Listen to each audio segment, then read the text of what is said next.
అయితే 4-5 రోజుల్లోనే శ్రీశైలం డ్యాం గేట్లు తెరవనున్నారు.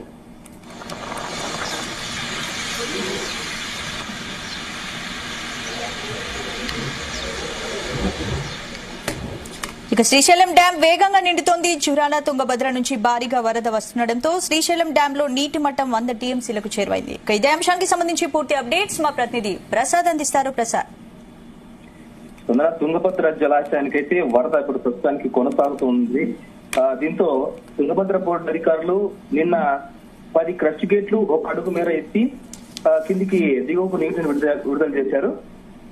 అయితే ఇంకా వరద ప్రవాహం కొనసాగడంతో ఇంట్లో ఈ రోజు ఉదయం 20 గేట్లను ఎత్తి, అంటే ఇంకా అడుగు ఇంకా ఎక్కువ, అంటే 1.5 అడుగు 20 గేట్లను ఎత్తి దిగువకు నీటిని విడుదల చేశారు. అయితే ఈ సాయంత్రానికి ఇప్పుడు అరగంట క్రితం ఇంకా ఇన్ఫ్లోస్ పెరగడంతో దాదాపు 1,00,000 క్యూసెక్ల నుంచి